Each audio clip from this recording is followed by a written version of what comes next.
Folks, there have been a lot of debates recently about how some of the racing video game community has been over dramatic or over critical or however you want to word it. Well, I mean, here's the obvious thing. Over dramatic and over critical and all that is in right now.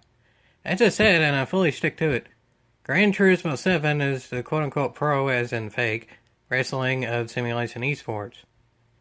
But all of the simulation racing games, all of the racing games in general, most of the video games in general, most media in general, quite a bit of content in general,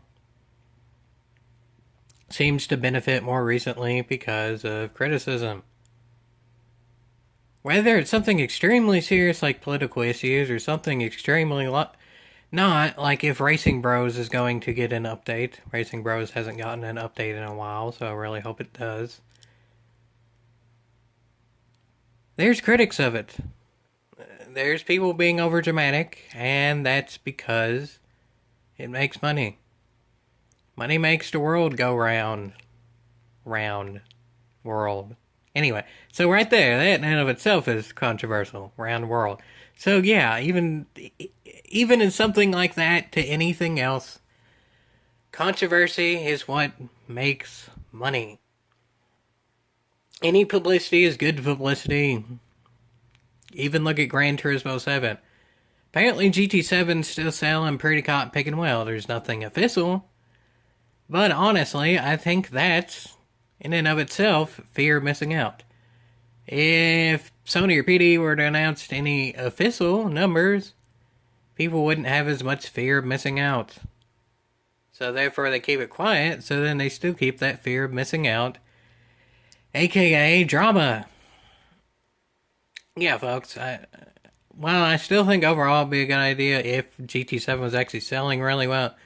To release official numbers, let's face it, GT7 would have sold better if it didn't have that 2.2 out of 10 rating on Metacritic for user score. Or would it?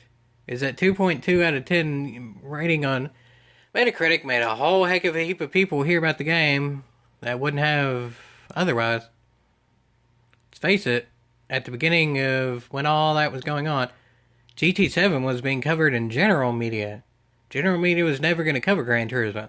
Oh wait, there's a movie now, so general media is covering Gran Turismo, the movie, and they're calling it a shameless cash grab that barely has any depth and complexity.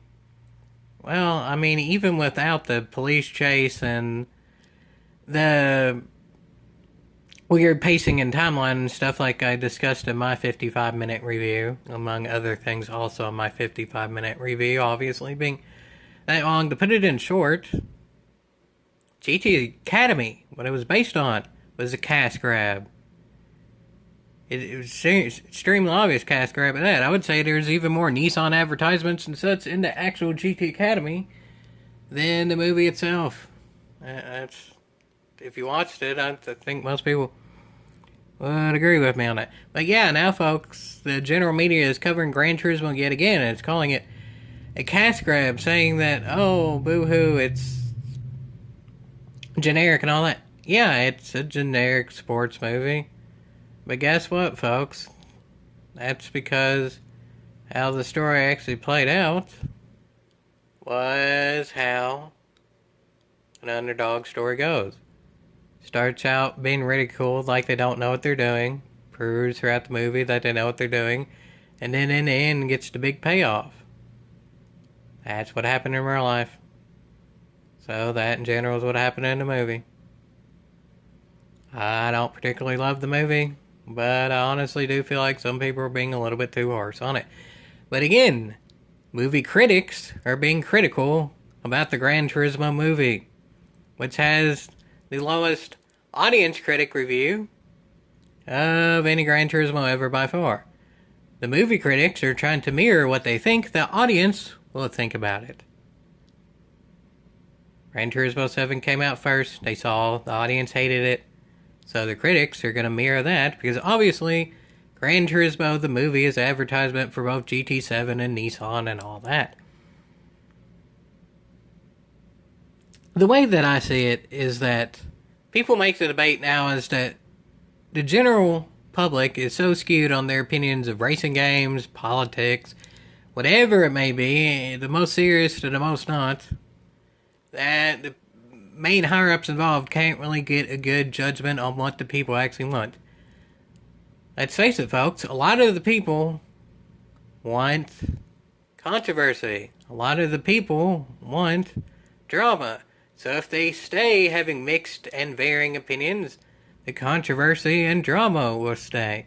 And overall, whether some people want to admit it or not, that's also what they want. They want that to continue.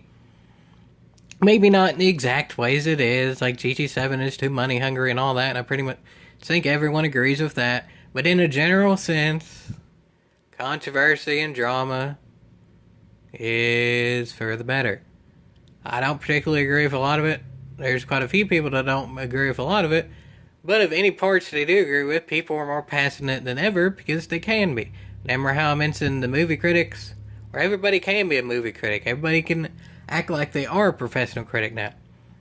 The line is also more blurred than ever between a quote-unquote official professional reviewer and an amateur quote-unquote fan, whatever you want to call it. Line is more blurred there than ever with that sort of thing. Because realistically, there's a lot of fans that make more money than the quote-unquote official reviewers nowadays. What really constitutes an official reviewer over a fan? Or I'll put it like this. I know a whole heck of a heap more about GT Academy than the vast majority of quote-unquote official reviewers who have reviewed the Gran Turismo movie. I'll put it like that. So the way that I see it, all in all, is that yes, there is a lot of controversy. Controversy is what's in. Yes, it's hard to get an exact judgment of what people want, because that's literally what people want. All in all, people have layers, and as I've said before, all in all, I don't actually think that most people care about individual controversies and stuff like that. Most people don't have an opinion on an individual thing, but they like hearing about controversy in general because it's just more content to be fired up about and be opinionated about. All things considered, do people really care that Gran Turismo has or GT7 has a 2.2 rating on Metacritic? In 2023, at this point in time, probably not. Do people really care that Gran Turismo the movie is a money grab and has a lot of sponsorship and stuff like that? Probably not. But it's good for ratings. It makes people click. It makes people watch. It makes people comment. That's just how it is. There's individual things that I've discussed before I really don't like the controversy about. There's individual things I discussed I feel like should have more controversy. Everybody has their own opinions on the individual things. Like I've actually made videos about before. I literally mentioned this in videos before. I don't actually think the majority of people are ones to care about the opposing party is this buzzword. I really don't think they do. But that doesn't mean that it ain't going on. Because for some people, it makes a lot of money and it makes a lot of controversy for that sort of thing. It's undeniable. Some buzzwords do need to happen. But they happen because people in some areas want them to happen. Whether you do or do not like an individual controversy, I feel like it's almost undeniable to say that people like controversy at this point in general. In the old days, we didn't have the ability to post about as many controversies because we didn't have the internet. In the real old days, the vast majority, as in 99% of the human population, weren't able to voice their controversies and opinions and stuff. Just as time goes by, we have more freedom to do stuff, and for the times in which any of our freedoms are actually lessened, then we will make a fuss about it as well. That's somewhat of another topic, but I mean, even when there is a fight against freedom of speech, that in and of itself is drama and controversy. I think at this point, the vast majority of people who are watching this video agree in freedom of speech. I mean, that's It's kind of obvious given where you're watching this video, but ultimately the point that I'm making is that on average we have more freedom than ever to voice opinions, so of course we're going to voice more opinions, and because more opinions are being voiced, that causes more controversy and drama, and thus because there's more of it out there, we like it more. It's obvious in all of advertisement media, whatever you want to say, the more something is seen, on average, the more people will like that thing. Like Coca-Cola has been doing subliminal advertising like that for 100 years now or more. The more things are seen, on average, the more people will notice them, and for the most part, like them. Of course, again, for individual things, people may agree or disagree with that. But ultimately, the reason that I'm making this video is to say that, yes, there's always individual controversies that if I don't agree with and I have time to, I will cover. But ultimately, in a general sense, it's probably a positive for there to be any type of controversy and drama over none at all. If Gran Turismo 7 was completely stagnant at this point, it would be making a lot less money. If the Gran Turismo movie was completely by the book, I would like it better. It's, again, one of the more individual things, but it would make less money. Let's face it, folks. Money is what makes the world go round. World round. As I said from the beginning, call back from the beginning. Again, like that, controversy and drama. It goes in a loop. Call back from the beginning. It rotates. One thing leads to another and ultimately always comes back to the same point of money. And if controversy and drama makes the most money, then that's what's going to happen. And guess what, folks? Over time, people are only going to have the ability to say more and more what they want. Yes, there's always a fight of, oh, this individual site is censoring your freedom of speech, blah, blah, blah.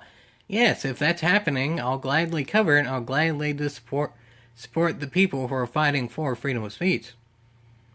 But guess what? On average, the sites that are censoring freedom of speech are having controversy and drama thrown their way. Thus, people are making money off of it.